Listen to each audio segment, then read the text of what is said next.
It kind of depends on how much you like Dismemberment.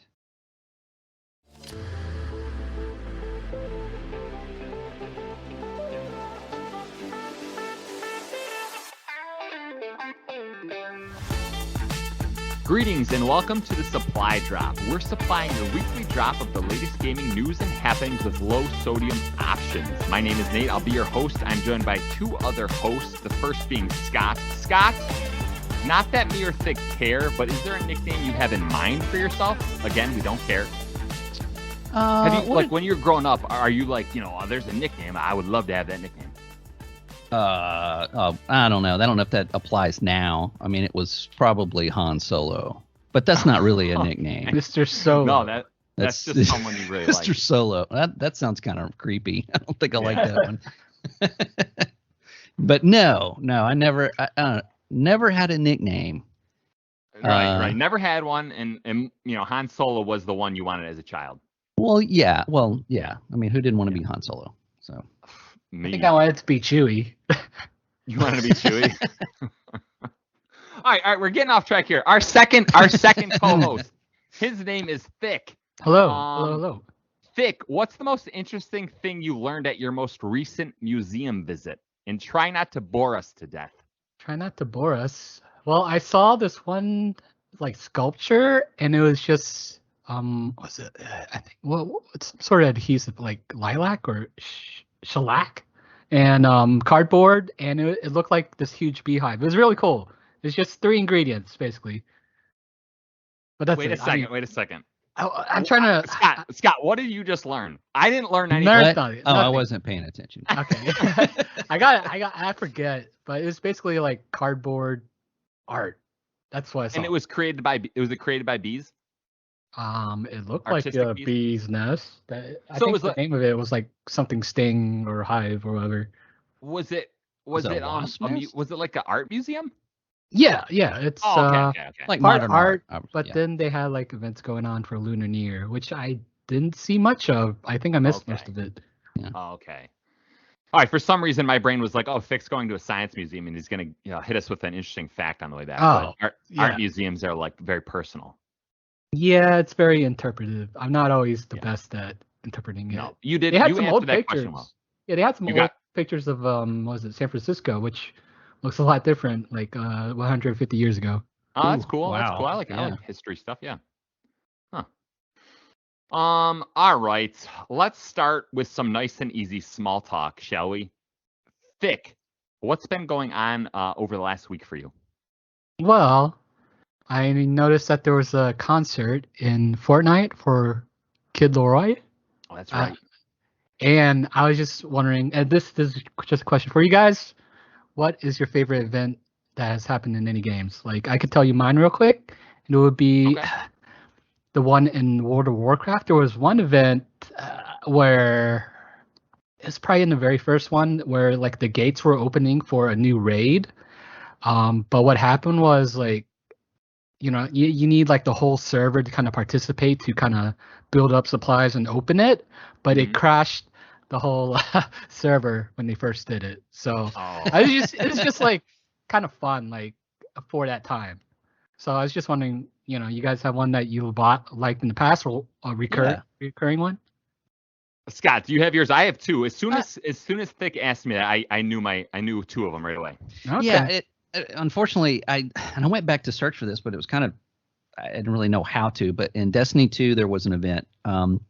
At the end of the season, there's this whole story arc about I can't even remember what it was. I didn't really pay a lot of attention to what I was doing at the time. But at a certain time, you went to the tower, which is the social space, and it's on Earth. And there was one of the enemies, the Cabal, had a giant ship in space, and you could see it from Earth, and you can see it from other planets. But you basically defeat that guy, and it explodes, and then slowly crashes into Earth, like off into the distance. So everybody there, you're just sitting there and just watching this huge like spectacle, cinematic unfold in the sky as you're standing there. And then of course when it lands, it lights up the sky and gives kind of a rumble and things like that, and then smoke pours out of it for like a week, I think, I afterwards. gotta find a video of this. Yeah, I thought that was really cool. I didn't, when you go, it's like, oh yeah, I finished all that. Well, come to the tower and take a look and watch this. And I'm like, oh, whatever, But then getting there and we there with all my friends and we were watching it, and it was really cool. So did it make you a believer in these? I guess some people call them FOMO events, right? In a way. I think it's more. Well, I think it just kind of gives you that sense of, hey, things are happening here while you're at work or while you're sleeping, right? Right. I don't think it's so much FOMO. I think it kind of gives a little bit more of a layer of, immersion to, I your think character it's great and for your place in community that game. building too. Yeah, kind of getting everybody. Yeah. There were a couple of people that went to the tower and it crashed because there were so many, all the towers were, all those servers were at capacity, and some didn't get to see it, but that's what YouTube's for. That's a good one. Destiny obviously ripped off the greatest game of all time, which is Fortnite with its FOMO events Which one? So there's two. The one answer I'm going to give you, you're not going to like it, but the second one you're going to like. So my instant reaction was when Fortnite introduced mechs to the game. So for one season it introduced super overpowered mechs. I loved it because I'm kind of a low skill player, and it finally let me turn the table on so many of the players who play Fortnite, right? What about the Thanos one? Did you like that one? I didn't like Thanos because there's only one of them in the match, and a lot of high skill players were going for the same thing. So it felt like whenever you were going over there, you're like, oh, I'm probably gonna die trying to get this thing. But mechs were dropping all over the map, and a lot of high skill players wouldn't even grab the mech because they didn't like the gameplay. But oh boy, I like that mech.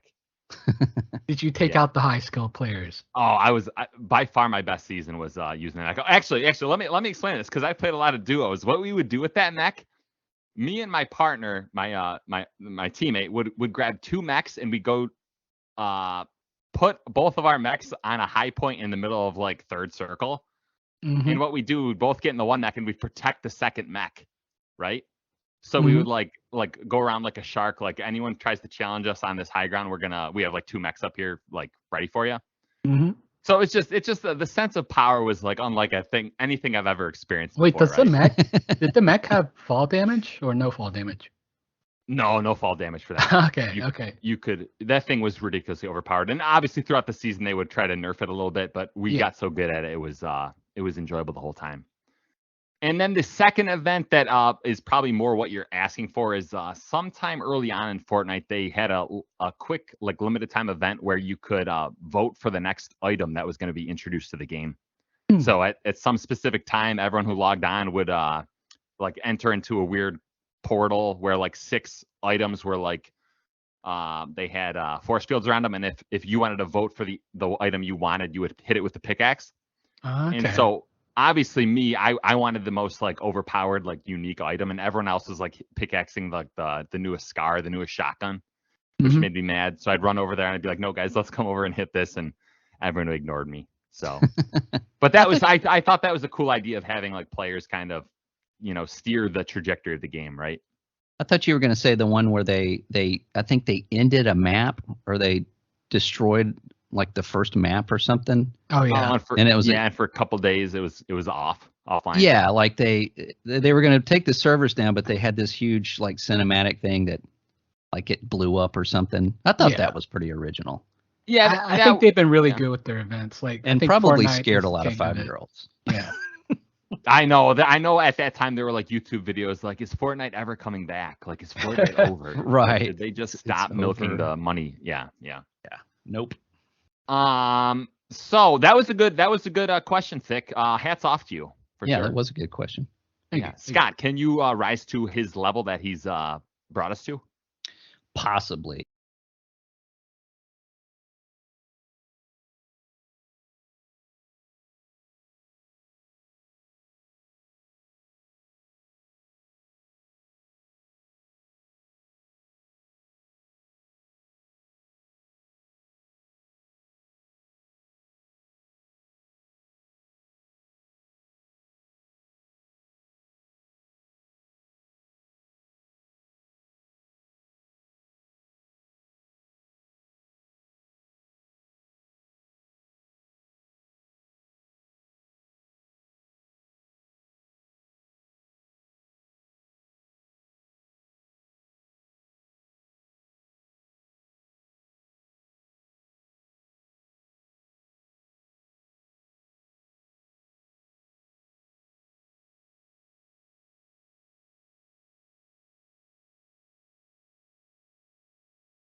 It kind of depends on how much you like Dismemberment. So okay. I think I know where we're going. Yeah, yeah. And I've said it on the show probably more than once, but I'm a huge Dead Space fan.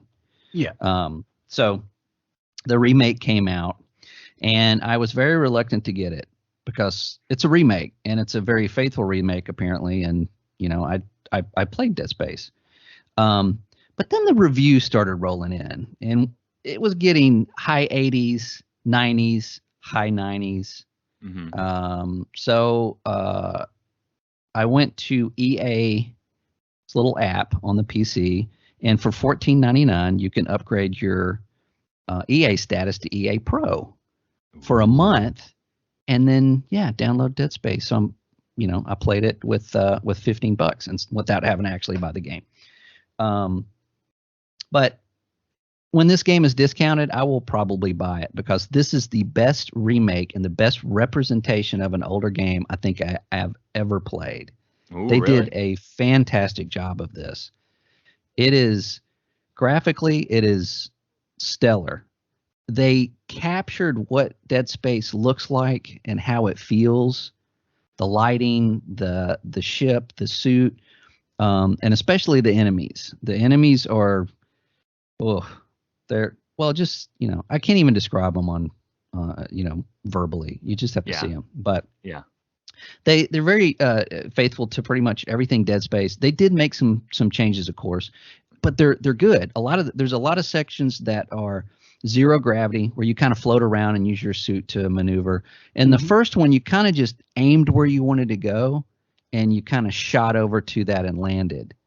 And it was okay, but a little cumbersome. Then the later games, you got to float around, kind of a la Iron Man. So they incorporated that into this version, and it works a lot better. The other thing is that they used the original voiceover actor for the main character, Isaac Clarke, who's played by Gunnar Wright. But this time they actually used his likeness. So when he takes off the helmet, that's the actor that plays Isaac Clarke. So he does look different. But much like everybody, in the cast, that's their likeness. So when you're seeing somebody talk, that's what they look like, which I always thought was really cool. And they didn't replace them with, some movie star like that other game. So that was always that's always a good thing, in my opinion. But the pacing, the weapons, everything is great. There's sections that I remember. There's a monster behind that. Yeah, I mean, it's like, okay, down this hallway, this thing's going to jump out. I remember this. So you walk down the hall, and of course, it jumps out, and you still scream, and it's terrifying. They do such a fine job with that. I hate that this is a lot of the same people that made Callisto Protocol, and I just don't know how they lost that thunder. But this is a great game. If you like Dead Space, absolutely pick it up. Go to EA, spend $15 if you have to play this game. Okay. So it is. I'm having a blast with it. I think I'm about 6 hours into it. Oh, okay. So I may be done with it probably by tomorrow. But, so it's unequivocally, it's better than Callisto Protocol. Absolutely, okay. Absolutely. Okay. The first 5 minutes of this game is scarier than all of Callisto Protocol. Oh, they just nail it. It's just, it's obviously a hard thing to do, and they do it very well. Scott, I've read from a few different sources. They said that the best, the sources that I read from were like Resident Evil 2 is the best remake in existence. Now, did you play Resident Evil 2? I did. The remake, yes. Yeah. Now, do you feel like this one tops it? That's tough because that remake is really well done. Yeah. I would say they're on par with one another, but I kind of lean more toward. I like Dead Space better than Resident Evil. Just the game, the IP just the game, and the game in general, like the gameplay and the setting, and So I would probably lean a little bit more toward Dead Space. The puzzles and the things that you interact with in the world are relevant. You play an engineer, so you fix stuff, right? You know how to fix stuff. It's not like here's a cat statue that fits in a hole in a basement under a chest, and when you find it, you got to go back in there and put it in there, and it opens a door that gives you something. I mean, those are fun, but they're not really relevant to, a police station overrun by zombies, right? So I lean more toward Dead Space, but yeah, that's a good comparison because both of those are very exceptional and true to the original game. Yeah, which is good. Yeah. Yeah. I mean, is there any other remakes you guys can think of that's really like leagues or like much better than the original? Or I'm trying to think. Yeah. The new Witcher 3. That's not really a remake. That's not a remake. No. Maybe when they remake the Witcher, the first Witcher, because that first one is super janky. Yeah, I'm excited to see what they do with that because again, if you remake it but you kind of fix the things that you couldn't back then or update it, but still stay true to the story and the characters and the locations and all of that, then yeah, that could be a good one. Yeah. Can you think of a really bad one? A really bad one? Maybe the GTA trilogy or whatever that came out. Right. Oh, that's for more like what, remaster, really, right? Yeah. I guess that would murky. be. It's a murky definition, right? Yeah, it's like there's remake and remaster. Remaster is just like they clean it up, right? Yeah, maybe you're right. This one is in a completely different game engine. So yeah, this is done by Frostbite, and the original was done in Unreal. Oh. Yeah, I think if they do a new engine, that qualifies as a remake. I would think so. Yeah. Thick. 1 week ago, I considered Scott my gaming brother. Right, I felt like our tastes aligned a lot. He said two things in the last week where the brotherhood is fraying. There's fraying going on right now. One just occurred. It sounds to me like Scott is a fan of remakes. Doesn't it to you, Thick? Well, I think they have their place. Okay. Me and Thick's relationship is fraying. I think I sent you guys a video about just like it was like an editorial about remakes because you look at the film industry and they're like on this remake trend because it's safe, it's a safe bet. People it sells. Right. So I mean I kind of expect we'll see more, but I think that editorial made a good point to kind of hope to see more changes rather than just a fresh coat of paint, right? Right. Yeah, plus it may introduce not forgotten but an older franchise to newer players. Which is really hard to do with an older game. I try to convince people to play Halo CE. It's like, I want to play Halo. We'll start with this one, and then they play it. And they're like, this is really old. I'm like, well, but it's good. Did you like the was it not the, what would you call the Halo Anniversary Edition? Is that a travesty to humanity? Okay. Yeah. Moving on. But yeah, remakes. Yeah, I think I'm a fan. Not necessarily because of Dead Space. I think when it's done right, and it's just got to be faithful to the source material. If you start like implementing new characters and changing this and changing the direction of the game, and what made that game good in that time, then you start kind of messing with history. It's kind of like what they do with Star Wars. It's like, this didn't really happen. That's not canon anymore. That gets a little shaky. Final Fantasy VII Remake, it kind of messes with that because I know the story is going to be a lot different. It's based in the same world, kind of. Yeah, and isn't it even like the original one was turn-based, and this one is? Yeah, I mean, there's that remake of the gameplay, but like the story. Some people are a little bit divisive on what's going on with the story because it's like a big shift from the original, even though it's still you can't do part that. of it. Yeah, you can't do that. I'm against bad remakes. How about that?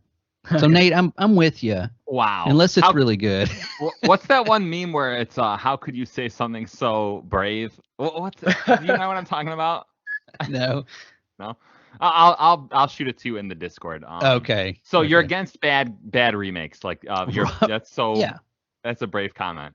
Yeah. Brave. Yeah. All right. Should I get to my little small talk section? Yeah.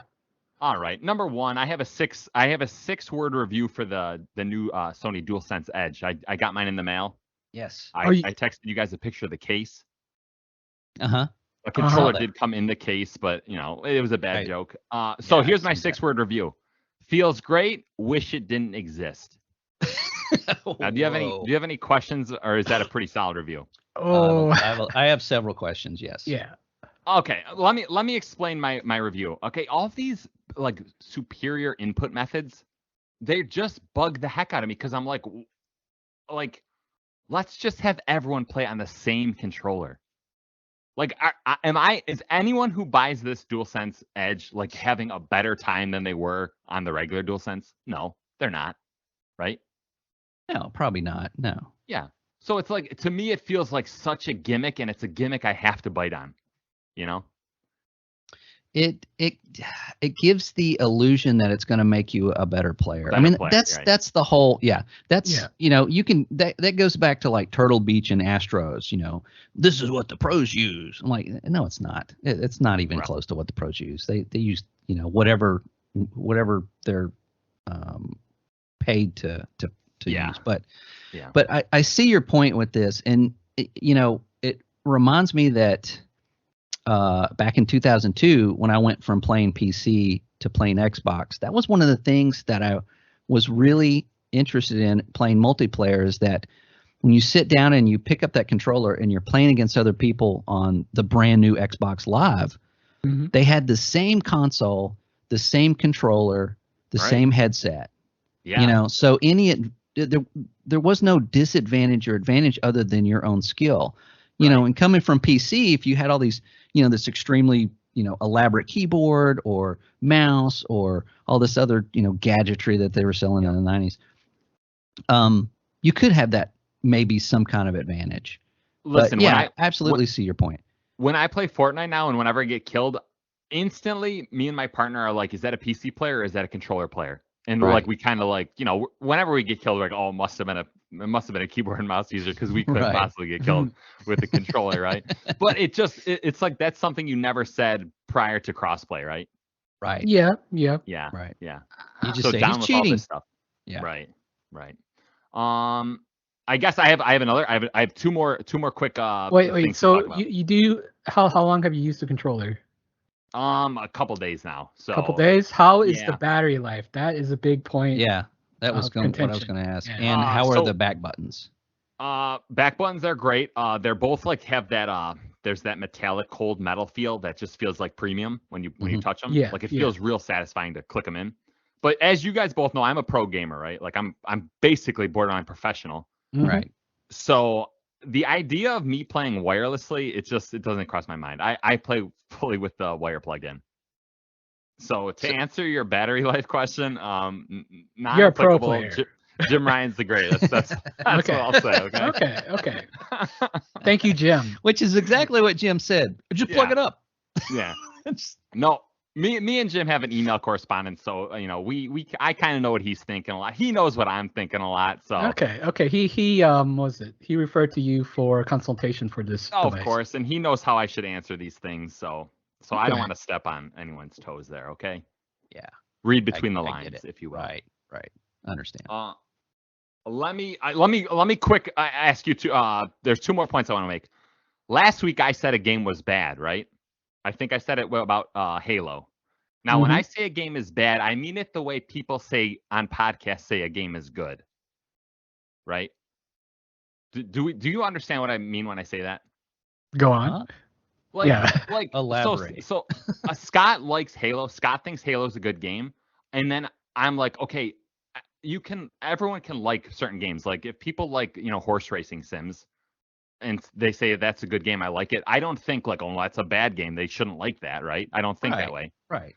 But when I say a game is good or bad, I think the context I have is like, it's no longer competitive on the modern market, right? So I listened to a bunch. I've listened to a bunch of podcasts this week where hosts are like, Halo Infinite is such a good game, it has great gameplay.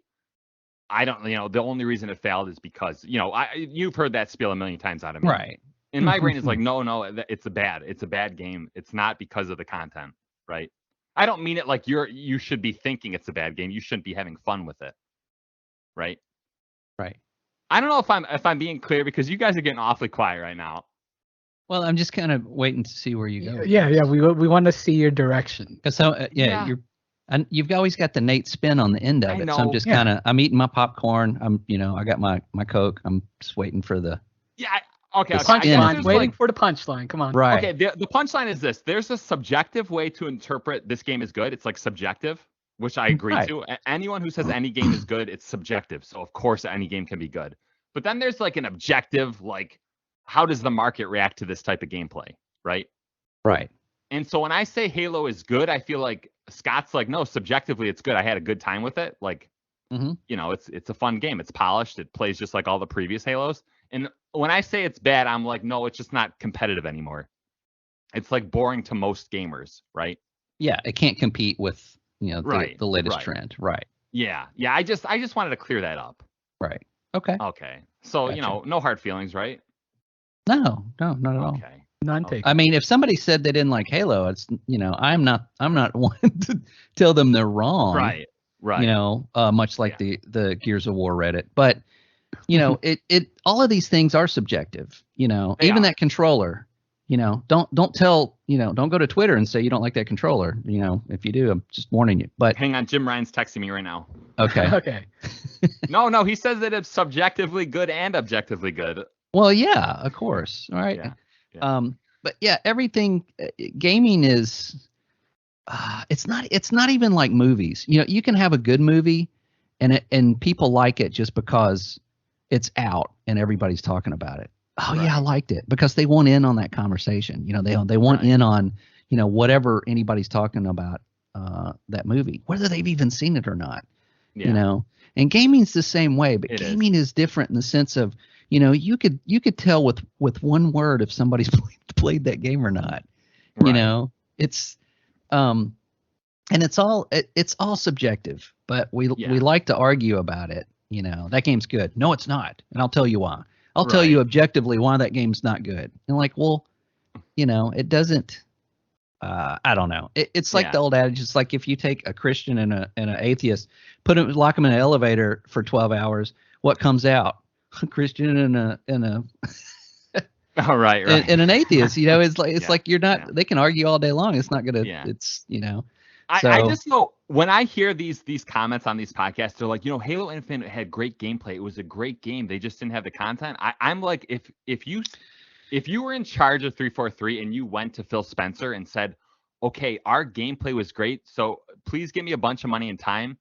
Our next game in 6 years is going to be just basically a better version of Halo Infinite. Like, I think Phil Spencer would like laugh you out of the room, right? Yeah, I think that there is. Okay, so if you could look at this, is really hard to do, but if you could look at this as like Halo Infinite is the first Halo game. Yeah. How it would still be in the same place it is right now because that free-to-play model, you have to have content. It has to come out.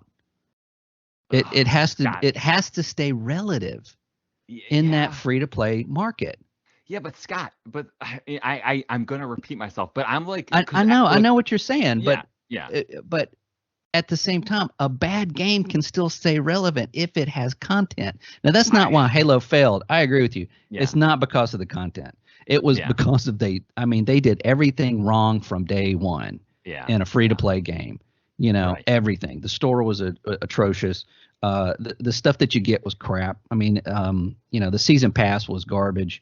All of these things, and the gameplay itself is dated. It is absolutely dated. And for people that are Halo fans, love it. It's like, this feels like Halo. But in the gaming market, it was a gamble. And you're right. I think this iteration of Halo is the last of its kind. We won't see another Halo like this. Okay. Yeah. Yeah, and it's right. I agree. It's also interesting to think like Street Fighter 6 is about to come out, right? Right. And in my brain, I'm like, that's just a prettier version of Street Fighter 2. Like all those games are like, just here's a new move set, here's slightly better graphics, here's how you do supers in this one. Mm-hmm. And then for some reason, my brain is like, okay, those people who think Street Fighter 6 is a great game, I just remove them from my like. My brain can't wrap my head around that because I'm so like obsessed with like, okay, how do we improve this? Not like how do we polish this, right? You got to love the game. You gotta love the game.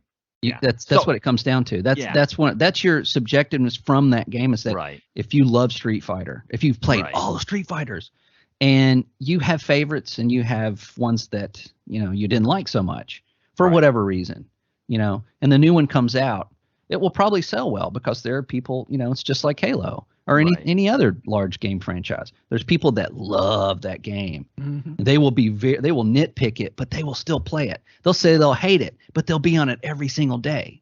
Right. Ask anybody that plays Destiny. It's like, I hate this game. I play it every day. Right. Mm-hmm. So but to get that's the trick. It doesn't necessarily have to be the best game on the planet. Yeah. It just has to be engaging enough to make the people that like it play it, and then get enough notoriety and spotlight to get new people in it. And when the new people in it, and then it's trending, and then you're golden.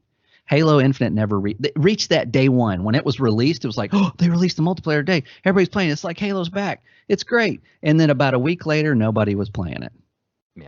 Yeah. And what does that sound like? GoldenEye. GoldenEye came out the other day. Yeah, everybody's playing it. GoldenEye's great. And then, did you finish it? No, it's crap. Right. Right. Because it's a very old game. Yeah. Exactly. Yeah. Yeah. Thick, you concur with what Scott's saying? Yeah. I think we all concur. Scott, you said it. You said it very well right there. Thank you. I'm gonna couch the games I played this week for the next podcast because I do want to get your stories on that. But I do want to get your feedback there. Okay. Yeah. Yeah. All right, let's head into the drop segment of our podcast. The drop is the segment of the podcast where we talk about the news stories that matter to us. Thick, can you start us off? Yeah, I have I guess it's not a very detailed news this week for Ubisoft. It is that there is reportedly Far Cry 7 in development. No surprise, really. Okay, I gotta stop you real quick. This is the second thing that Scott said that made me fray our relationship. So go on, and then once you're done, I'm gonna check Scott. What is it? Well, okay. Any case, I'll finish it. Yeah, go ahead with it. Okay. So yeah, Far Cry 7 in development, and also a standalone Far Cry game, and it looks to be extraction based. It's everyone's favorite word. It's the word of the year. I'm totally surprised. Let's see. It looks like it's set to take place in Alaska. Mm-hmm. Which actually I like. I like. Yeah, that sounds pretty cool. Yeah. Feels like it's gonna have some sort of like heavy survival mechanics. So I'm interested in that. Not so much 7 right now. I don't think there's much information on 7. But yeah, you guys have any takes on it? Oh yeah, I got takes. Oh yeah. Okay. Go ahead, Nate. All right. So my head was spinning this week when I was hearing all the lesser than podcasts talk about this, because this phrase was said by literally everyone who has a podcast. Why is Ubisoft chasing trends? Right. That's what they're saying. Right. In my brain is instantly like Pitfall was a successful platformer. Why did Nintendo chase the trend of making another platformer? Right. And my brain is like, because there's so much room to explore with that framework. Yeah.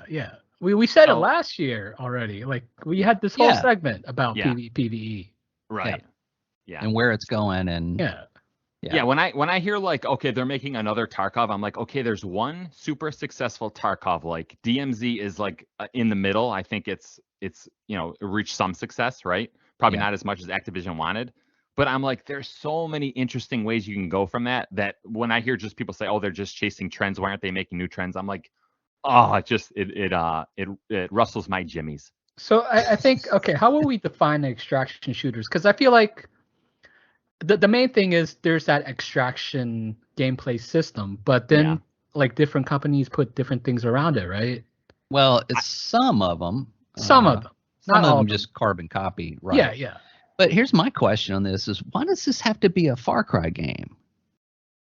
This is what I'll tell you why. because the last Far Cry sold like better than almost all the Far Cries combined, right? Right. So like right. Ubisoft doesn't want to launch this as a Hyperscape Tarkov. Exactly. Right? Yeah. They want to put that name brand on it, just like they do They put Tom Clancy on everything. You know, Tom Clancy farming game, Tom Clancy. You know, food truck simulator.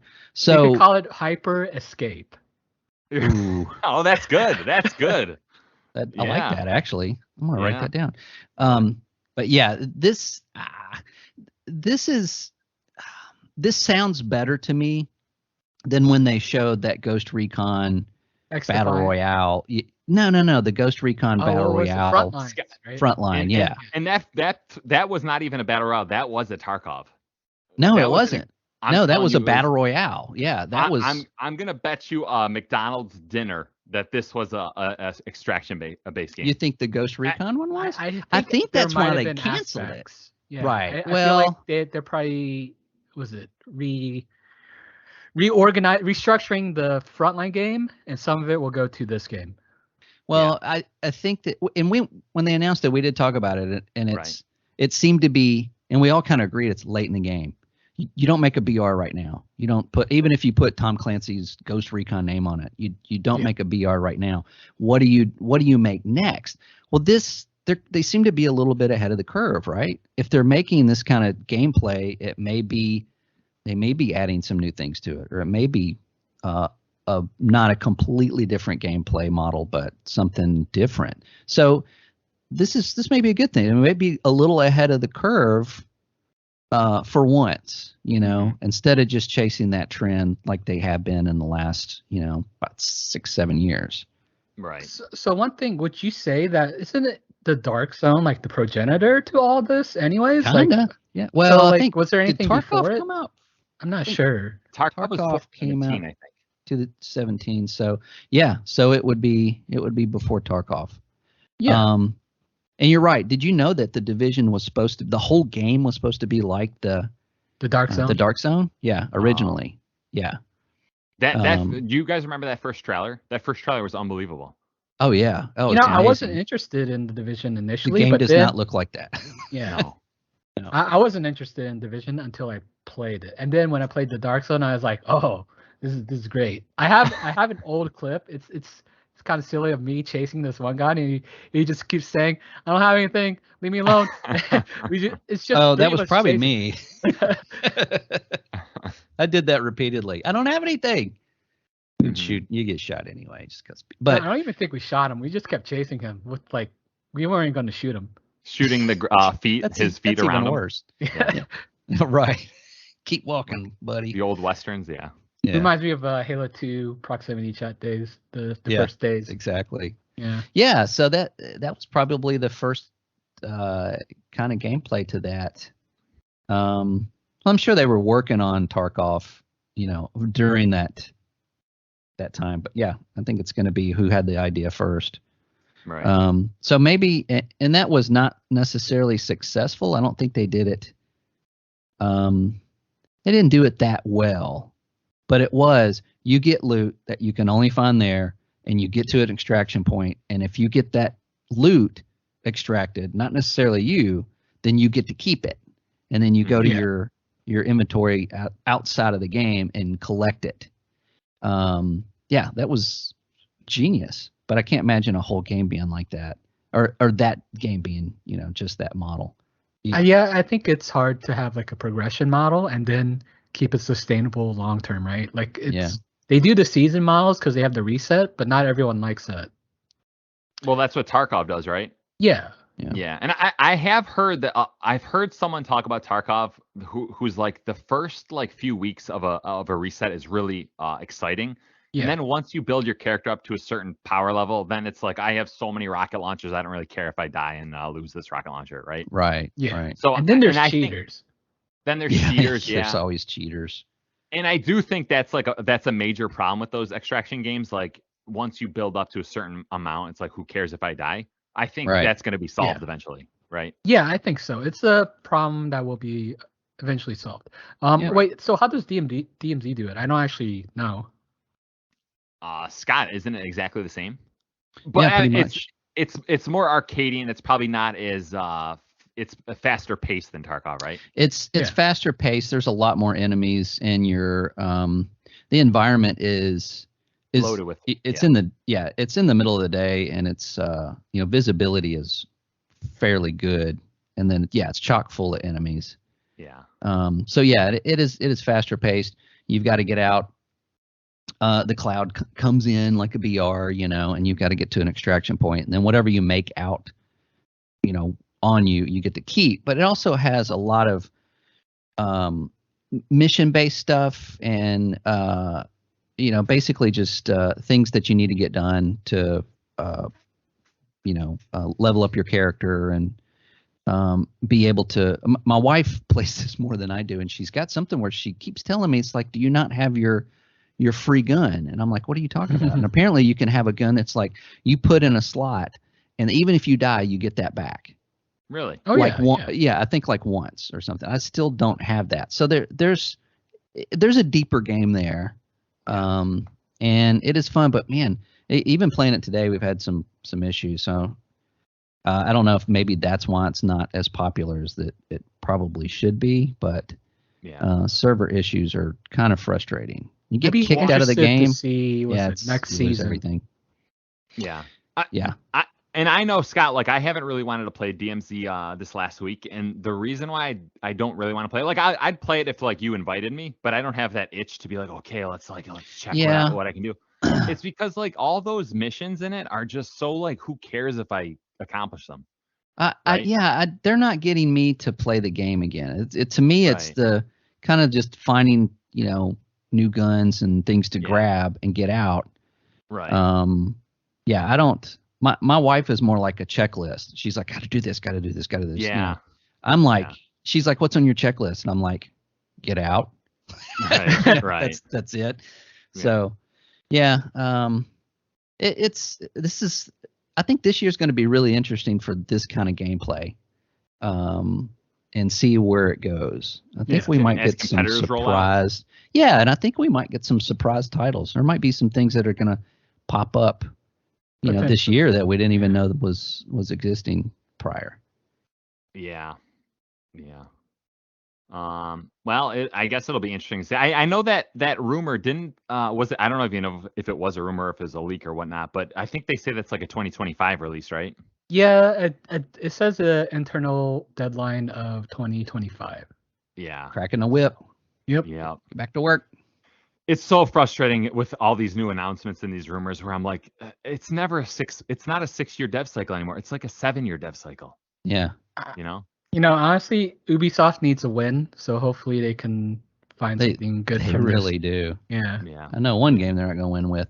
But yeah, they need something that's just going to come out and show something different that shows, people want something different from Ubisoft. Yeah, and we kind of see that from EA in like at least the recent years. I feel like they've been doing a lot better. Yeah, they've had some good titles that Star Wars Squadrons is a good example. That was kind of a side project that's like, and even the developers, when it came out, they're like, here's our game, check it out. And there really wasn't any ad space for it or anything. And it blew up. Yeah. And then of course later, like, hey, you guys really like this? Well, we can make some DLC for it. It was just so nonchalant, like, oh, this is selling really well. You guys actually like this. So that's exciting, And Scott, do you want to know why that game didn't stick around very long? Why? You want to know? Why? Because it was essentially an arena shooter. It was like a 6-on-6, 10-minute matches. Oh respawn. yeah. Right. Yeah. Right. But I mean, that's exactly what they made. It had a little campaign in it. It was fun to play, and I think everybody's moved on. But there might be a sequel to that. It might be more robust. They kind of did the same thing with Battlefront. It's like Battlefront's like, hey, you play on these couple of planets and you blow each other up and as a stormtrooper. Right. And it flew off the shelf. Who would have thought? So. Yeah. Real quick, I have a real quick question for Thick. So, Thick, you know how everyone complains about Ubisoft's like formula? Yeah. Their open world formula. And then you remember when Breath of the Wild came out and they're like, oh, okay, they've like solved it. Like, we're moving on from the Ubisoft formula. Nintendo has like done the big thing. Yeah. Remember that? Then they made reviews Phoenix Rising Right. Immortals. Yeah, Yeah. yeah. Here's my question for you. What did Breath of the Wild do so differently than a Ubisoft game?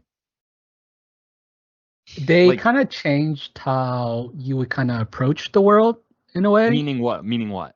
It's kind of hard to put my finger on it, but like there's a Yeah. level of immersion when you kind of play the game. Did it have to do with like the UI and like, okay, here's a million things to do in a Ubisoft game, and then Zelda was like, go find it out yourself? It didn't introduce like choice paralysis, but the thing is, this choice paralysis thing is not a Ubisoft specific problem, though. Right. It does happen in a lot of their games, right? Yeah. Oh yeah. You could kind of say that in the DMZ, like there's all these icons, and like you're just kind of like, okay. Right.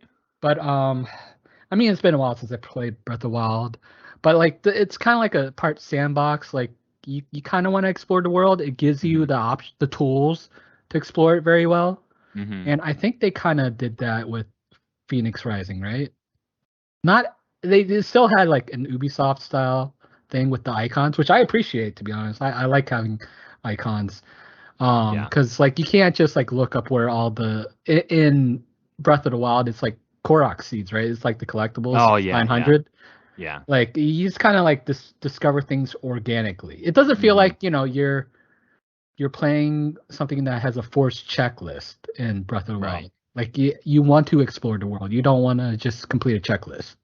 Right. Because I always used to think it would be interesting if an open world game was designed around like, okay, NPCs, they'll tell you directions to get somewhere, and then nothing pops up on your map. It's like you literally have to go to this intersection, make a left, see the river on your right, make another left, and then that's like how some games were made back in the day, right? Like Right. that all they do is give you a hint, and then Yeah. you're like, oh, that sounds important, and then you go over there, and then you find it out. Yeah. Right. Yeah, they didn't assume you were an imbecile. Yeah. All right, that was good. Do you have another story, Thick? No, I don't. I feel like I didn't. There wasn't much news that I found too interesting, but I think we had, that bigger event. So Yeah. whatever you guys have. Scott, let's kick it over to you here. Yeah, this is a short one, but and I hope I got all my facts right, because this is a really weird story. So you guys know the day before gameplay reveal back in like 2001. Yeah. Which is like an open world zombie. It looks like The Division, but with zombies. Yeah. And they had vehicles, and it looked amazing. I mean, like one of the best looking games, out at the time. Well, the developer, Fantastic. It's fantastic without the FAN. Yeah. Something bizarre happened. They were slated to have this big gameplay reveal, which I was very interested in. Yeah, everybody was. I mean, it's the most wish-listed game on Steam. At the end of this month, it's supposed to be this big thing. But on the 23rd, the game got pulled off of Steam. Like it wasn't on there at all. And they said that it was cited a bug that has affected their other games on the Steam platform. And it was going to be back up soon. But then, right after that, they said it was due to a trademark dispute. Yeah. There's a lot of red flags right there. Very big red flag. So this was announced in 2021. It is now 2023. They're making this game, and they did not trademark the name. I mean, that's kind of when you decide on the name, that's basically the first thing you do. It's a giant red flag. Yeah, so a Sun G Lee, if I'm pronouncing that correctly, decided to trademark it, and he sent him a complaint. It's like, hey, this is my name, you can't use it. So now they're having a legal dispute with this guy. So they pulled the reveal. They're like, hey, we can't show this, which is weird because all you'd have to do is not put the name in front of it, and it's not against the game, it's just the name that it has. So then hours later, they posted this on Twitter, and I'm not going to read the whole thing, but it's basically they're saying about the trademark. It's a dispute. They're having to get their lawyers in there. They are going to have a reveal, but they're having to basically do that. They have to talk to their lawyers first on what they can show and what they can't. But then it says what's next. they were basically aware of the claims. They pulled it from Steam. But as a result of this, they postponed the launch from March 1st to November 10th. I don't buy it. No, it gets a little deeper because one of the moderators on their Discord is actually works for them. He does some art for them. Now this game, they have the developers had two other games. Yeah. Prop Night one other game, Prop Night on Steam, and then another app that's kind of like Skype. That's it. That's all they've had, and they're showing the best looking game ever made. So Skill Up, if you know him, he I apparently talked to one of these guys. They can't confirm the game actually exists. This guy did artwork for the game. Apparently he didn't get paid for it because people are doing this for free. Right? They're volunteering to help this game. Him and other people that he knows that have worked on it have never seen the game and are wondering if it is actually real. This is their Discord mod. So that is getting very, very strange. So we're going to have to keep our eye on this one and see where this goes, because if it doesn't actually exist, I don't know what that means for them. I don't know if they haven't taken any money. I don't think it was under pre-order, if I remember. So it can't really be.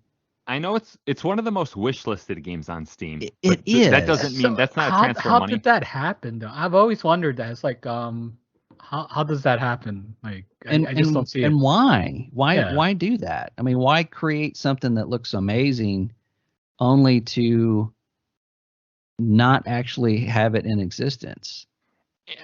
From my perspective, it sounds like you would do that if you were trying to get money from people. Right. So do we know for a fact that they haven't been taking pre-order money? I don't think so. I think they're doing this for, quote unquote investors, right? Right. In a way. Well, I think that would be my guess, is they're showing this to get investors involved. But but again, if you're going to go to that length, then you should have trademarked the name. This isn't their first game. Yeah. So. Do you guys remember the Nigerian Prince email scam? Well, yeah. So I listened to a podcast on that, and they said, how like everyone makes fun of it, like, oh, it's so obviously a fake story, like don't click on it. Right. They said that actually the people sending that out are smarter than you realize, because what they're looking for such dunces. Like, they don't want to mess with people who are smart, but they just buy that premise, right? They want to deal with the dunces who are willing to fork over all their important numbers via the internet, right? Yeah. Right. So I'm wondering if this is like somehow the Nigerian Prince scam in video game form. I feel like it's a con. It feels like a massive con right now. Right. Yeah. Yeah, I think that possibly the reason they did not trademark the game, or this guy that's claiming it, sending them a complaint, may actually work for them. Who knows? Is to maybe have that exit of, hey, I know you gave us all this money to make this game, but now because of these legal battles, we can't release it. Sorry, bye. Yeah. I don't know. I mean, I don't know how that works legally, of course, but that sounds like maybe a setup for some kind of, exodus. I don't know. So again, it's something fun to kind of watch and see where this goes. And it's also sad too, because this game looks really good and everybody wanted to play it. So I don't even know if people wanted to play it, because honestly, I did. I'm under the everybody that saw it was like, "Oh my god, this is amazing." Not me. I just looked at it as this looks like a Division ripoff, and then here's one thing. I see Nvidia kind of advertise for this game. It's and the fact that they're doing that, it's like, and this game might not even exist, kind of makes me question how they get that sort of deal too, with Nvidia. It makes it kind of like how much is Nvidia actually involved in helping these developers with ray tracing and whatever. I think it's probably more of like, here's our press kit. Thanks. Yeah. Put this on your videos and we're good. Here's, here's some money and then we'll get residuals. Which makes it, I feel like it looks bad on NVIDIA if this turns out to be like a con. But absolutely. Yeah. Mm-hmm. And I get the feeling that it's number one wish listed because I think there's bots doing it. That's what I'm thinking. Really? Yeah. Could be. That's interesting. Nate, can you call Jason Schreier and get him on this, or at least get a quote from him? I know you know him personally because him and Jim Ryan are buddies. Yeah. I got a lot of connections. Okay. Good. Awesome. Yeah, we'll get back to everybody on that one. Yeah. But yeah, this is an interesting story. I'm going to keep my eye on this one, and then maybe in later episodes we'll have some kind of update, and maybe next week. Who knows? I'm gonna pivot. I'm gonna pivot Scott's story here a little bit. So obviously, everyone's like calling this a giant scam. Mm-hmm. And I've heard a few people reference like, okay, so this is not the biggest scam in the industry. The biggest scam in the industry is Star Citizen. I want to know. I want to know where you guys land on Star Citizen. Is it a scam or is it legit? Remember when we saw it for the first time? What was your first impression? I think that's the coolest looking game I've ever seen in my life. Yeah. That's especially with Chris Roberts' name on it. I was all in. Yeah. Has anybody played it? No, I think I might have downloaded it once. Like it was like something like an open weekend or whatever, but I never touched it really. I played about 2 hours of it. Mm-hmm. How did it play? It was a little rough. I mean, it's not. It was a little rough, and so it looks a little dated. Looks a little. Oh, it does look a little dated. Was it an engine upgrade recently, right, or a couple years ago? Maybe. They had to, because when they started, it was like 2009. Yeah. It was. I don't know. I don't think I've played enough of it to give a full. I don't. Assessment. I picked a city to like start in, and it tells you to go get your ship. So I'm like, well, naturally, I want my ship. That's the whole point of this game, is to get in my ship. I spent 2 hours going through this enormous area. I mean, like, I don't know. It felt like half the size of Cyberpunk 2077. Yeah. Stores, other people walking around, not many, like 4 or 5, but you could go here and you can get this and you can get your missions and you can get this and all this stuff, all the regular, tropes of a modern game where, you can get all your stuff together. I could not find my ship at all. There was no map that said hangar. There was no indication. It told you where the stores were, where the real stores were, like where you could actually give them real money for stuff. You could actually, go to like 2 or 3 different levels, and it had all these different things. Not one place, even on my map, said hangar. I could not get to after 2 hours, I kind of just gave up. Yeah. That might have been my experience. Maybe that's why I said that. Yeah. I mean, is it a scam? It kind of feels like it's obviously not letting me go directly to my ship. They're feeding me into somewhere else, maybe to spend money or spend currency in game so that I can buy more current in-game currency before I get. I don't know.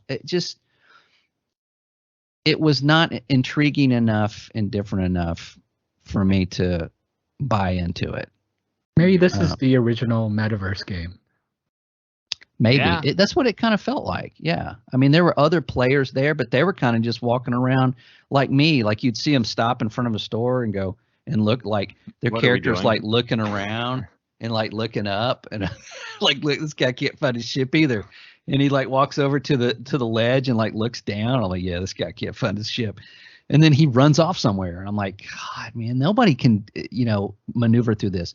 And that might have just been, maybe I should have started at a different port or something.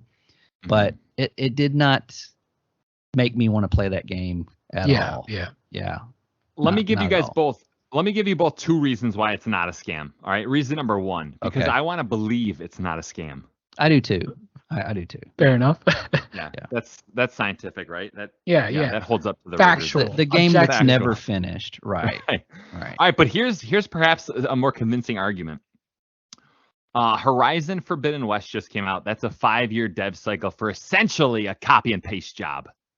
Yeah. Like pretty much. That's 5 years to make a very DLC. similar game to the first one. Right. So when you look at Star Citizen, that is like 700 times more ambitious than Horizon Forbidden West. Oh yeah. So I would maybe we can agree, give yeah. maybe we can give some leniency to a 12-year dev cycle. I don't know about that doesn't convince quite you? yet. Yeah. Eh, How many people do they have? They started. Okay, so they announced it in 2010, I believe, based on what I saw. yeah. They started funding on 12. I don't know when it was first playable right now. Oh, it Yeah. was. Oh. Yeah, it was like 9. I want to say 18. Well, playable in what fashion? I think you could have a ship and you can fly around and do things not long after that. Yeah. But they at one point they did say, "Hey, we're not going to work on the game right now. We're just going to make ships that you can buy." Right? And they Like were they- expensive ships. They were very expensive ships. So they halted like production on the game, like the entire game, Yeah. just to make ships that you could purchase. So, and this game has raised over $1 million or my millions gosh, of way- dollars. Way Yeah. more. I think it's approaching 300 million. That- I know. Yeah, that's If you go on the Star Citizen subreddit, obviously 90% of the people are like despise the game. Yeah. But occasionally you get some insightful posts where people will, I don't know where they get the data from, but they'll show the revenue that game generates over the last 12 years, and each year it's getting more revenue than the year prior. Huh. Like the last year, 2022 was the highest year for revenue, and then they're saying like 2023 is like tracking to be even higher. I don't understand it. I don't understand it either right now. No. it's I don't know. It's weird. Yeah. 15-year dev cycle. Yeah, I don't think that Yeah. game's. I mean, I think it's safe to say they're never going to release it. It's just going to start just continuously funneling money Right. and That's never be in what a lot state. of critics say. Yeah. Right. Yeah. I mean, even Escape from Tarkov. I've played it. That is a finished game.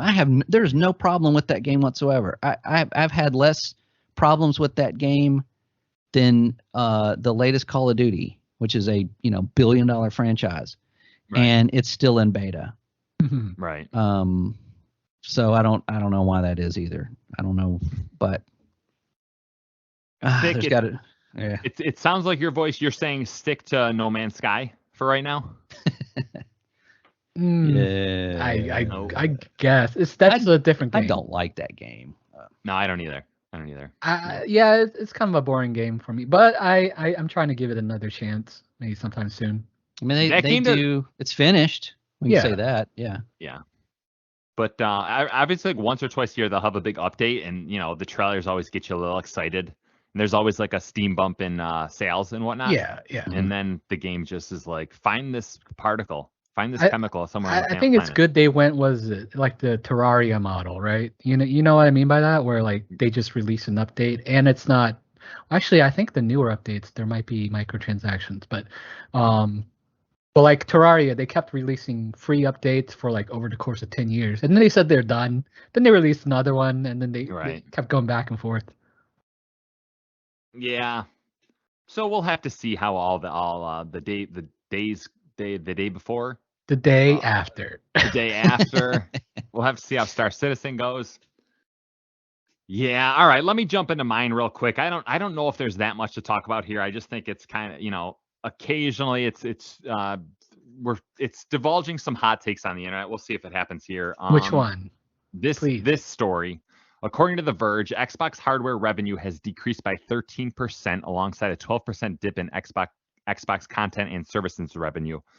The Xbox hardware revenue decrease was driven by a lower price and volume of consoles sold, which means Microsoft sold less Series S's and X's over the holidays than it did at higher prices in the same period in 2022.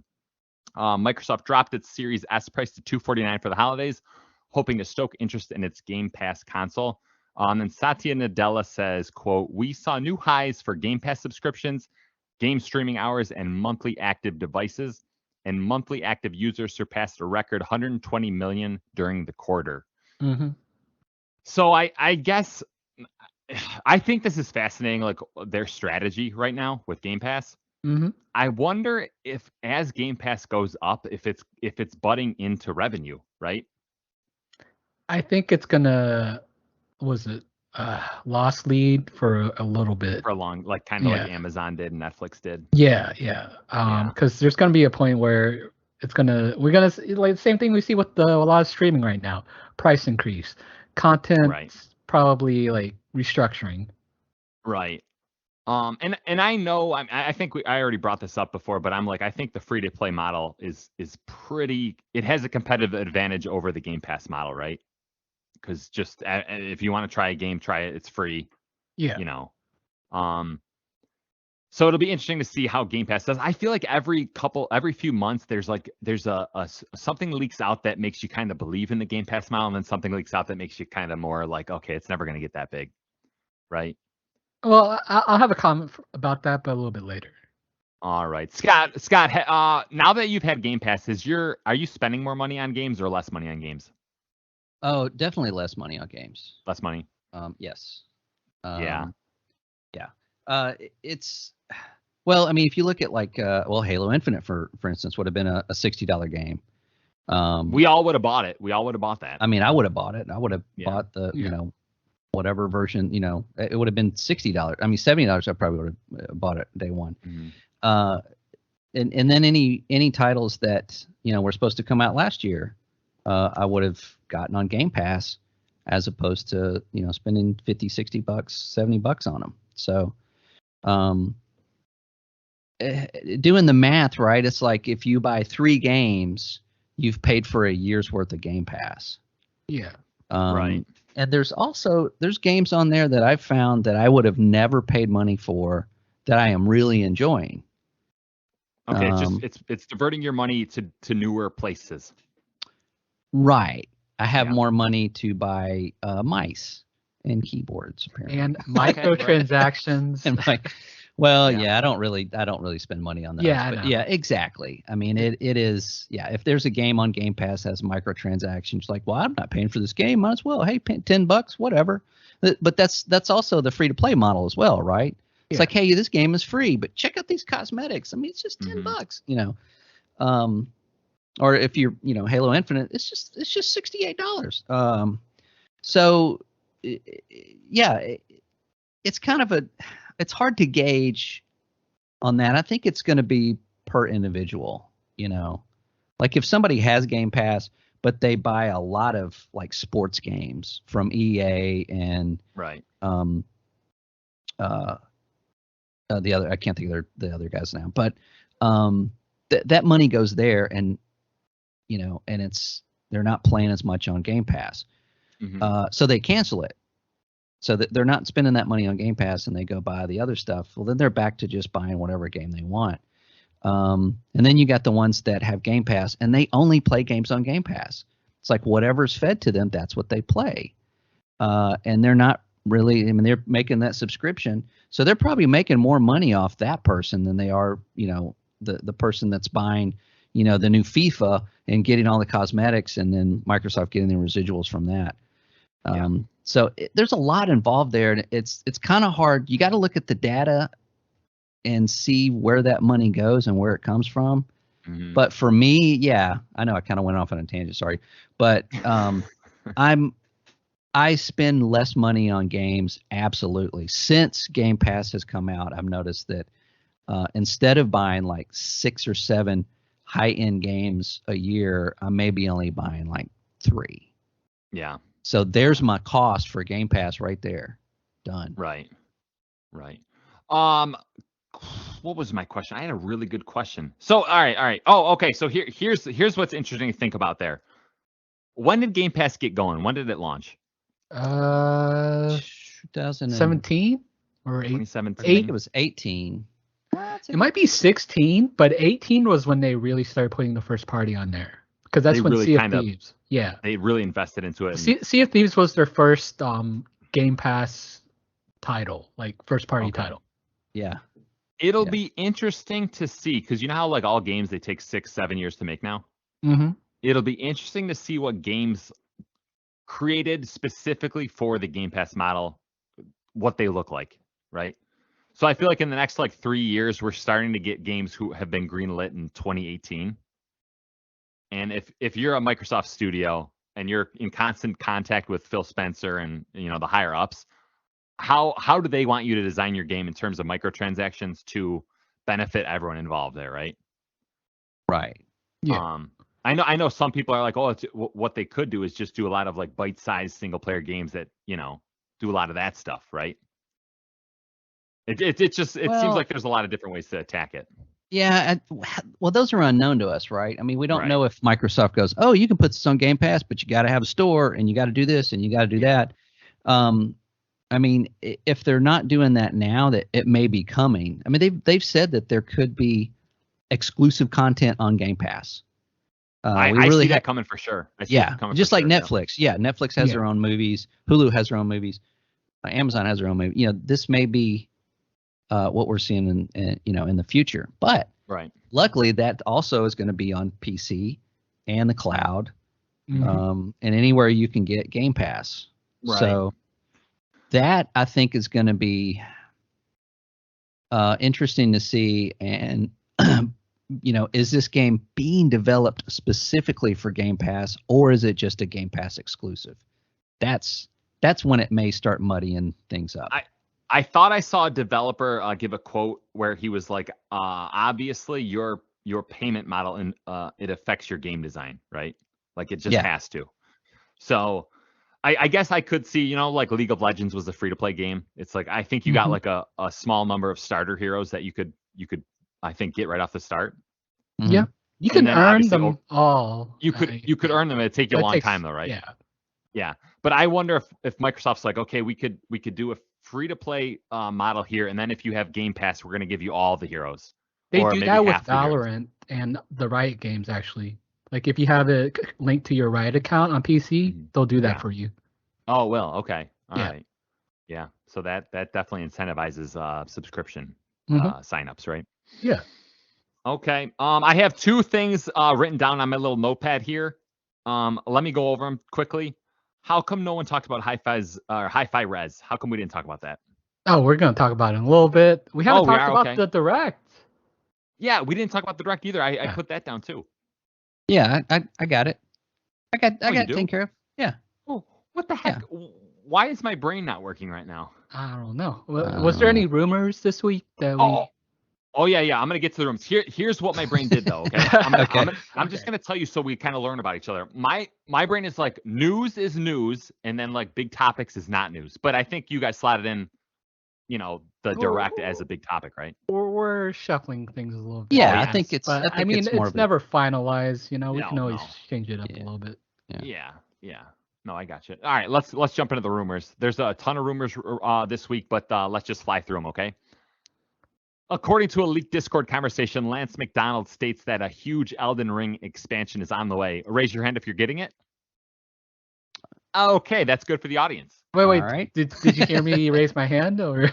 No, I didn't hear anyone raise their hands. Okay, well, I don't have the base game, so is it going to have an easy mode? No, it probably will not. Oh yeah, you got to pay for the easy mode. Easy mode is co-op. I'll do it. Yeah, there you go. Yeah. I will probably not. Well, I have to beat the game first, and then I'll look at the DLC. But I'm still on Sekiro, and I won't move to the next From Software game until I beat the previous one. I've heard people say Sekiro is their hardest game. It is I think it's their hardest game. Yes. Scott, did you beat it? No. Oh, okay. It beat me. Yeah. We separated. Yeah. We're done. No, I got you. Let's move on to our next one. Tom Henderson isn't hearing about PS5 Pro talk. He's hearing about PS6 talk though. Would either of you be disappointed if there was no Pro versions of these consoles?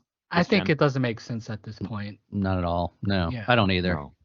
No. No, I don't like it either. To me, it falls in line with that DualSense Edge controller. I'm like, it's not making you have any more fun. It's just like that bait that's like, okay, you want a little bit better frame rates, you want a little higher resolution, right? I didn't even buy the PS4 Pro. I was just fine with the regular base PS4. Oh, I same had here. to buy it. I had it. Yeah, it was a big mistake on my part. One thing is, I think in the recent like Xbox, litigation, like Sony revealed that, was it 2027? I think is when they're planning for PS6. Like that's like their really? tentative plan. Okay. So could it seems shift, like that yeah. 7-year life cycle, Right. And they probably believe in generations at that time. Probably get all. Well, Jim exclusive. Ryan won't be there when they launch that, so it's- Potentially, yeah. Yeah, they'll have a new one. Yeah, Yeah. they like to rotate those guys. Yeah. All right. I'm moving on from that because that's bait. Scott's trying to bait me, and I'm not taking it. I'm not taking that. Okay. Some Nate bait. Yeah. All right. Next up, Tom Henderson says that a Bethesda event is planned for March. You guys buy this? I can see that. Shadow Drop, Starfield. Ooh. By the way, No, I But don't. that's not gonna happen. All right. We're going to talk about potential shadow drops in the future. Shadow drops are so smart, I think. Oh yeah, absolutely. If you do a shadow drop or two throughout the year, then you're like incentivized to like tune in, right? Yeah, I think it's a nice marketing thing. Yeah. And I guess the last rumor is a Horizon multiplayer game was leaked with footage, and it had some interesting art direction. The footage shown was apparently from mid 2020. Did you guys see? Either of you guys see this? I did not. No. So it's basically, it looks like Fortnite. No, you know what it looks like? It looks Like Fortnite. graphically. Just the art style. Yeah. I That's guess and odd. graphically too, because it just had a lot of grass everywhere and like bright colors. Mhm. But did you guys ever see that? I think it's called Meet the Croods. It's like a Yeah. I know work. of it. Yeah. Yeah. Okay, That's a what lot it of people are looked like? saying. Yeah, a lot of the character designs were a little like Meet the Croods cross with Sea of Thieves. Like That's a tonal That is- shift. That is a Yeah, it terrible is. idea. I know. That So is That's terrible. I'm hoping that's from 2020, and that's just like they slapped together something quick, and things have changed in So 3-4 wait, years. Did it have any hints? Like, was it fighting like the mechs, or is it more like PvP? I don't know. I was a little disappointed in it because it looked a little Monster Hunter-y / Genshin Impact-y. It looked That like you kind of makes sense for the Horizon world for the so franchise. far. Yeah. And I don't know. know It's go ahead. well, I know. So there was some artwork that leaked that looked real polished, and it looked like just 4, people in loincloths, like cavemen who are fighting like a robot dinosaur. So that kind of suggests like PvE, right? Yeah. Disappointing though. The internet was kind of mad at that. I'm glad you guys aren't though. We need The Last of Us multiplayer to save us. Yes, we do. Yes, On we do. PC. Yeah. Yeah. And there's one more. There's one more rumor this week. So the person who leaked Hi-Fi Rush says that Starfield is in rough shape. He says, quote, Redfield is coming first and is in rough shape still and probably should use more quality control, but it's still in better shape than Starfield. Bethesda apparently wants a fall 2023 release, while Microsoft leadership wants a first half 2023 release. To me, as I read that rumor, it got less and less juicy because I'm like, oh, who cares about a few months difference? Yeah, it seems like anytime a game, a high level game is delayed, it seems like there's this same story comes out, right? Right. Yeah. But then when somebody starts digging into it, it's like, oh, this guy said this, a year and a half ago, or this guy said this like 6 months ago, or something like that. So Yeah. I mean, we've already heard the one that one of the devs that no longer works there said that the flying in Starfield was super janky, and they wanted to work on that, and that most likely was the reason for the delay. But I don't know. These are usually 50-50 when they come out, if they're actually true or not. But Right. I mean, it's a Bethesda game. It's going to be janky. I mean, I think people's expectations is it's already for the first half, but when they announce it for fall, people are just going to get like Cyberpunk vibes in terms of like how it's being delayed, Because like Yeah. it's kind of like inch by inch a little bit. Yeah, I'm still saying November. Yeah, I kind of think so. Well, we too. have different yeah. expectations. Yeah. Like, Yeah. I mean, honestly, I'm not expected to be blown away. I wasn't expected to be blown away by Cyberpunk either. So I just want a Bethesda game. Well, there Yeah. are some playtesters that have come out and said this game is way bigger than you think it Yeah. is. Like Mhm. it is vast. And this is what they mean by you're going to be playing this for 10 years, Yeah. you Right. know. So hopefully they're going to be patching it for 10 years. Yeah. So yeah, I did just go on the subreddit too. bring And there's a lot of speculation on the date, and then they just start to try to moderate that sort of rumors. Right. Right. yeah, because it's all rumors now. They did say they're going to have their own showing or whatever fairly soon. I hate it when Microsoft keeps saying soon. The March event. The March event should be it. March sounds about right, but Well, that's what Tom Henderson says, right? Yeah. Yeah. But yeah, I can again. They're gonna slap November on it. You watch. Another thing that I think about is like it is interesting how like it feels like remember when Arcane was showing off that death loop every 3 months and people were like getting sick of it. Oh yeah. I do wonder if I feel like maybe Redfall is kind of getting a little bit of a death loop vibe. I do wonder if you just show a game off 7 times, it does hurts that buzz. Yeah. You got to be very specific, especially when what you're showing is very similar to what you showed earlier. Yeah, you have to show off something unique. Yeah. Yeah. Is that a segue? Wait. Yes, it is a segue. Okay. All right. Now let's go in that direction. Yep. Scott, what is the segue? I didn't understand it. Well, Okay. Xbox had their developer direct on the 25th, and this is this is a little different for them. They kind of took the Nintendo Sony route for displaying what they've got coming out, and it in my opinion it was great. They didn't have these guys wearing leather jackets sitting in chairs having this fake conversation for like 20 minutes about stuff. There was no head of Xbox there. It was the developers. Developers came out and said, hey, this is what we're working on. Check it out. Here it is. And if you're lucky, we got a release date. I'm assuming you guys watched every second of this. Oh, yeah. Yeah. So I usually do. I'm just going to give a quick rundown of the games that were shown. Mm-hmm. Minecraft Legends PvP was shown, and we got a street date of April 18th. Then Redfall was shown again, and we got a date of May 2nd. Mm-hmm. And then Forza Motorsport was shown with their new dirt physics engine, coming 2023, no date. Mm-hmm.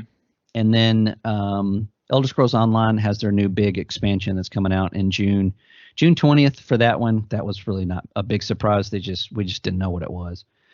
So as far as this developer direct as a whole, how would you rate this one? I think it gets a solid B.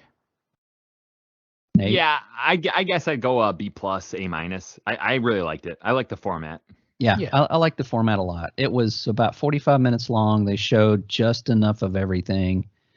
And honestly, I really was not interested in Minecraft Legends up until showing that. So, yeah, they got me on that one. Base building and PvP?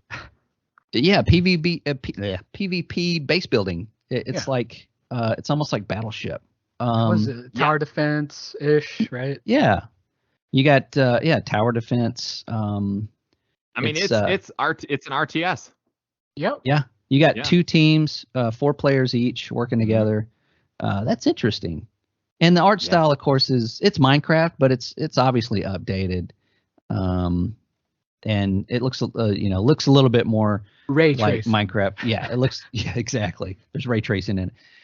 It looks a little bit more like Minecraft Dungeons. Yeah. So then we got Forza Motorsport, which is a racing game. I'm excited. This is the one I prefer this over Horizons, and for me, I like I am disappointed there's no simulation. date. Like, Yeah, that was. I thought for sure they would give a date on that. Second half 2023. Make it up yourself. Well, yeah, but this is getting a little. I don't Weird. know. Yeah, it's getting a little weird. Yeah. And then we got, of course, the Elder Scrolls Online, and a cool, movie. I mean, if you're into that. And then the Redfall presentation, they showed off some weapons that were really cool looking. So, and they also showed each character has different abilities, but they also have a skill tree. So even though you play, whatever, Bob, the sniper, whoever his name is, your player may be different than somebody else's Bob that has a completely different skill tree. And they're not locking you to it. It's not like Left 4 Dead. So if you could have 4 Bobs playing the same match, Okay. and have completely different skill sets and everything. So that was really cool. Scott, I want you to quell my fears here, though. Okay. There are murmurings on the internet saying that there's no like cross progression. Meaning, if me and Thick go to your game, your character's going to advance and our character's not.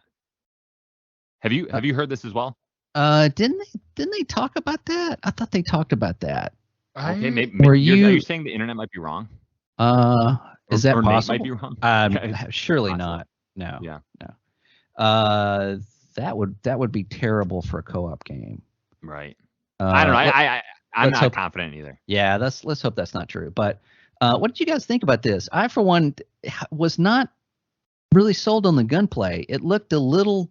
it looks like arcane gunplay. I want to see gameplay. I want to see somebody playing it. It didn't have the HUD wasn't even shown. Yeah. So something that's coming out in May, I thought maybe they'll have something later. Maybe they'll have like an actual gameplay trailer where you're seeing somebody play it. Mhm. But this still looked very scripted to me and just Yeah. kind of floaty. I do like the art. I think Yes. they're always on point with the art. But Arcane working on a multiplayer game of this scale, I have my, skepticism about it. Like, I'm still reserved on it. Yeah, you're getting maybe kind of a Fallout 76 vibe. Yeah, that or Yeah. what else? Scalebound, or was it Babylon Falls? But probably not to that degree. This Oh, is a no, good yeah. studio. Yeah. It's a good studio, and the premise is great, and it looks good. I like the art style too. It's clean looking, but there's still like a lot of debris and stuff. It's not so clean that it doesn't look lived in. There's Yeah. But- detail there, yeah. Yeah, it also is not, visually noisy. So, which some co-op games can do where you're, you don't know even what you're looking at. Yeah. I do but- like that one enemy they showed, the one that kind of like obscures vision around it. And then I thought that was interesting. It's like a remix of CERN Monsters, but I appreciate that different take. Yeah, and it looks like that may have been a boss battle or a semi-boss battle. I don't know, but the different like vampire gods that you fight are all going to be completely different, obviously. Mhm.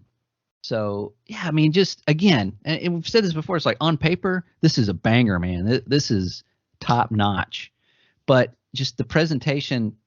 Every time I see it, I get a little more excited, but also get a little bit more, a little scared. I don't know. Yeah. To me, the game that comes to mind when I saw that trailer is I'm like, oh, it's getting a Deathloop vibe. Like I'm getting that like I'm not as excited. Like after that showing, I was not as excited as I was prior to that showing, which is you don't want that, right? No, you don't want that. But do keep No. in mind that this is a different team that's working on this than than Arcane Austin compared Yeah. to Okay, Arcane Leon, or something like that. yeah. Yeah. Now that you mention it, I don't remember the name of it, but yeah, these are the guys that made Prey. Yeah. And Dishonored. So. Mhm. And Yeah, for me, this looks like I'm gonna play this game for 10 hours, and then if you and Thick keep inviting me, I'll keep showing up. But it just has that vibe to it for me. yeah, I'm hoping it's good because I'm itching for a really good extended co-op game. Yeah. We haven't had one in a while. I mean, Division 2 is fun, but I'm kind of dried out with that. I still played a little bit, but I want another one of those. You can make a new character in Breakpoint. Oh God, if I have to hear that guy's voice again, I think I'm just gonna throw up my mouth. I mean, oh God, it's just that is what guy's voice? What guy's voice? The main character. In Ghost Recon? Yeah. The enemy, right? I'm going out and let's go have some beers and shoot some guys in the head. I can't stand that guy's voice. Really? It's so cliche, and I mean, it's but you know what, Scott? Let me give you a counterpoint. The alternative to that is the Forspoken girl. Like all the characters are these like like what's up, dude? Like let's jump on him. I like this expression, Nate. That was pretty good.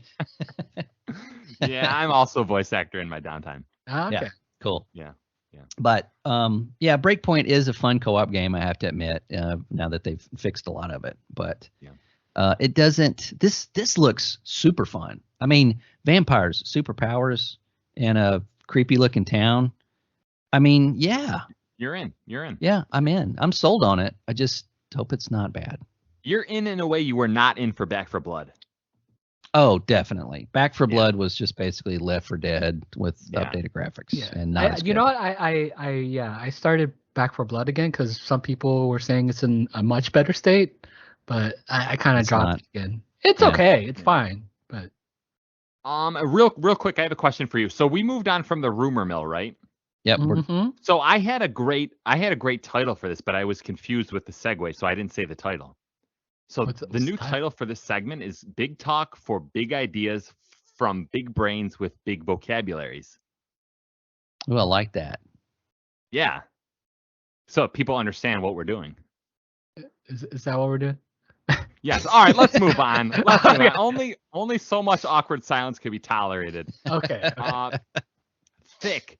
I want to hear your big talk. Okay, well, the shadow drop, right? Make or it the big. hot drop. Yeah, this is the one I didn't mention. Rush. That was a surprise to everyone from the Dev Direct. It was, it's by Tango GameWorks, the same people that brought you The Evil Within, and The Evil Within 2. Yeah. And then I think the director, has had past games. I forget his name immediately. I should know his name because he worked on Resident Evil. Yeah, Resident Evil. Like the original one. Yeah. He also worked on Beautiful Joe, I believe, which is one of my favorites, and that's actually where I get like vibes from this game. This game kind of hit the internet by storm, right? Like I feel like part of it is because of the shadow drop, and also partly because it's on Game Pass. But it's getting like great reviews on Steam right now. I think it's on OpenCritic. It might be at least 90 or 88. Yeah. So yeah, very very good reviews. And currently it's number 8 on Steam. Oh, that's good. That's good. That's my good. gaming. My gaming brother said is number 58. Oh.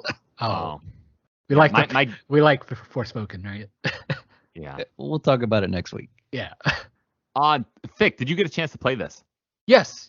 Okay, so I initially started on Xbox, and I was having a little hard time because I think there was latency, and I was like kind of missing a lot of things. But then when I switched to PC, and I had I didn't use Bluetooth connection because that has a lot of latency, but it was just so much more crisp. You really need low latency to kind of enjoy it. Is this a multiplayer game? No, it's a rhythm game, right? What were you playing on that gave it latency? Just on the TV, right? Oh, like really? The TV introduces a level. From what I understand, the Xbox can introduce like 50 milliseconds of latency. Are you plugging your controller in with a cable? Yeah, so I plugged mine into the PC, and then also, I have a fast refresh rate screen, and it was just like butter on PC. It plays really great. That's what I played it on. Yeah. What was it? I think like that. Some people compare actually Forspoken and this game in terms of how like the character is, like just kind of how they talk. Well, I think you could find the character annoying in some ways. Personally, I don't care for this game because it's aware that the character is annoying. It's not like Forspoken where it's serious, but it's like seriously annoying. Yeah. But like they know the character's like just kind of like this game doesn't take itself seriously, and that's part of the fun and the charm. So it's a little like High on Life. Not that kind of humor. No. It is more like I'd say kind of like, it feels a little childish in some ways, or just kind of like kid friendly. Does it break the fourth wall? It might. I feel like it might eventually, but okay. Let's talk about how it plays. Basically, like what's nice is the environment. Like it gets in on the beat, right? Like everything is on beat. The world's just kind of like flashing. So there's a lot of like visual feedback to the rhythm, and you don't need perfect rhythm to play it. Like you could kind of button mash it, and the hits on the screen will just go with the rhythm, but you just won't get extra damage. But when you hit extra damage, there is visual feedback. It's very flashy, and you start getting into it. There's some great like songs on there. I'm not into the Black Keys, but it works for this game really well. Yeah, there's also audio cues. When you land those, you hit notes. Yeah. And the notes are with the music. But if you miss, it kind of like it drops it down like in a minor key and an off key. Yeah. So you're like, it hits it, and then when you miss that one, it kind of goes down. So you can actually kind of like play along with the song in a way if you keep landing those shots. Much like what Guitar Hero, I guess. Yeah. Yeah, everything's in rhythm. Even like enemies will hit you on rhythm. So you can dodge at the right time, and that will, like you'll get extra points that way. It was really hard for me to get extra points on Xbox, but I got a lot of S's and A ranks on PC. Oh wow, pro gamer here. Yeah, so to speak. I did fight the first boss, and it reminds me a lot about Scott Pilgrim.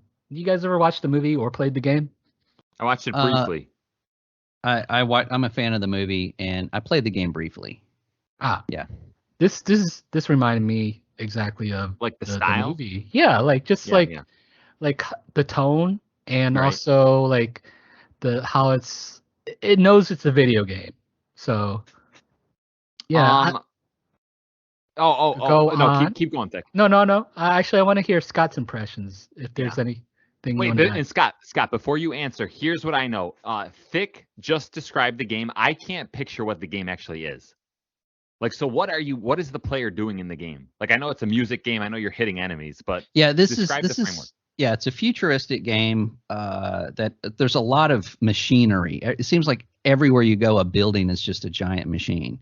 Yeah. And this kid, he's just a very generic looking kid. Is signed up for some kind of corporate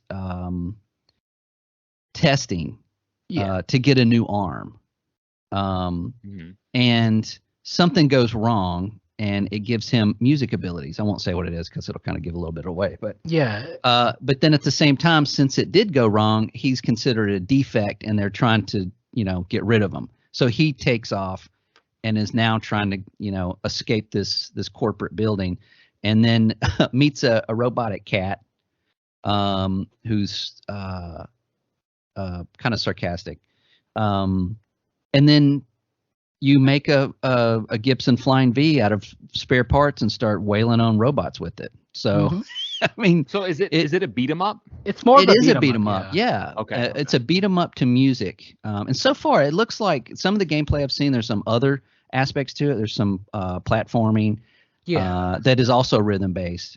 And I have to say, when I saw this, I was like, yawn.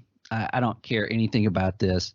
And then the music, they started playing the music, and I'm like, okay, I'll give this a try. And it is fantastic. It is exactly the perfect Shadow Drop game. We didn't know it existed. We see it for the first time. We get to play the entire thing on Game Pass, and I had a blast with it. And I can understand why people are kind of freaking out about it, because it's fun to play. It's amusing characters and storyline. It does not take itself seriously at all. which I think a lot of games now are, we just expect that. Is this a AAA, AA, or single A game? I'd say double A. I'd say AA. Yeah. It's not. I don't think it's a very long game, and it's only $30. It's not. Okay. It's not a giant title. So I do have one question. So there's this kind of discussion around the game, and some people argue that because Xbox, had a drought, right? That this is receiving more attention than it would because of that. Yeah. Yeah, I don't think so. Do you agree with that? No, because why would it be so popular on Steam, right? Right. That's not. I mean, yeah. I think it's more of we haven't had anything new, since when? Usually in October and November, we've got like six high-end, mega blockbuster games to choose from, and we just didn't really get that. And then Forspoken comes out, and we'll probably talk about this next week, but it's not doing so hot. This was supposed to be the big January game, and it came out, and and then this was shadow dropped, and then people start playing it and freaking out about it, And of course, in their promotion, I wish the kid had said something to the, oh, I did that. Oh, I can play guitar now. But that was a missed opportunity. I should probably talk to them about that. But yeah, it's just, you get a big game that's been we talked about for years. It comes out, it's not so great, and right after that, you get something that we didn't know existed, and boom, it just blows up. Perfect timing. And a good game to boot. Is it all guitar-based music, or is it a wide style gamut? I think it's a wider style. Okay. But Yeah, I think we need to play more to kind of find out. Yeah. Okay. But Scott, did you get to the first boss? No. Okay. Scott's not a pro gamer. I'm not, man. I was hitting like C's, and I was getting C's and D's on that rhythm. And I don't know. The thing is, the graphics too are just really well done, like for the They style look they're polished. going for. Yeah, it's really polished looking. Although people say there's potential game breaking bugs, but I haven't encountered anything yet. yeah, and it's funny. I mean, it's not like hilarious, but it's just it's lighthearted and it has charm, and that's exactly what I think we needed right now. Yeah. And this is from Bethesda, right? Yep. Tango Gameworks, yeah. Yep. Okay. So there were a bunch of rumor leakers out there, rumor mill people who are like, okay, there's going to be a new Bethesda game on the scale of Pentiment. This does not look like a Pentiment scale game. Pentiment looks like 3 people made it. I don't know if you people, want to discredit Pentiment. Yeah, that I way. don't No, but I mean, Pentiment looks like 10 or under are making that, right? And this it's looks very like small double group. A. Yeah, this looks Yeah, like 50 this people, I think. was a good. Now this isn't supposedly this isn't Tango Gameworks' only game they're coming out with this year. Oh, okay. Supposedly this is like this is kind of like a side studio or a side group. So maybe this it's a isn't their main. Yeah, this isn't the Evil Within full group. So they're coming out with something else supposedly. We are getting was it Ghostwire this year. Yeah, we're getting that in March supposedly. Oh, so that was this studio as well? Yeah. They made Ghostwire. Ghostwire That one just came out a year ago, right? Yep. In March, and they PS5 had that exclusive. 1 year exclusive, yeah. So you wouldn't think a big project is coming out this year, but who knows? Maybe it's a bigger studio than we realize. Yeah. Well, I mean, when they say this year, they probably mean 2025. Yeah. So that's kind of how that good works point. now. I think this is probably one of the most successful Japanese titles since probably the 360 days on Xbox. Ooh, yeah, you're probably right. Is it an exclusive? Mm-hmm. Well, I mean, Evil Within sold really well, didn't it? Well, not an Xbox exclusive though, right? No, it was not. Oh no, Yeah. it wasn't. Yeah, you're right. I thought it Because was, but Monster Hunter is a giant franchise. Yeah. huge. All right. Well, do you guys have any last words? I feel like I'm gonna couch my topic for next week because we're starting to run a little long. And someone has to be an adult here. We can't all just be kids and just run a podcast for 4.5 hours, right? Hey, thanks. Yeah, thanks, Nate. Thanks for being the grown-up. That's right. So, Thick, why don't you tell us where you can find the Supply Drop podcast? We have two ways to contact us. Can you do one of the ways? Can you tell me both ways? I'll give you a hint. One has black text with like a red box, and there's a visual component to it. It's like a giant website, and it's like all the kids go to this website. Actually, all humanity goes to this website. What's that? YouTube, you say? Yeah, and how would they reach us? They would search what? The Supply Drop Podcast. You nailed it. You nailed it, Thick. Yeah. Ooh. You Well, get to stay on for another week. Yeah. We should run this show like Survivor. You know, Well, At the end of every rotate episode, we have to hosts answer like a every question. Like, have well, tiki torches and vote people off. Have secret alliances. Yeah. wow. We could call it the 343 segment. Scott, what's the second way to reach this podcast? Oh, that would be email, Nate. Yeah. What is that email? It is our Gmail account, which is What is that? What is that Gmail account? the Supply Drop Podcast at gmail.com. You nailed it. That's perfect. Yep. Wow. It really feels like we're really like a cohesive unit right now. Yeah. You know? I agree. Sounds like an ideal time to play DMZ. Well, let's not go too far, okay? Oh, okay. Thick, by the way, I have a feeling while we're playing DMZ, Thick's off playing some JRPG somewhere. You ever get that feeling? Oh, yeah. Yeah.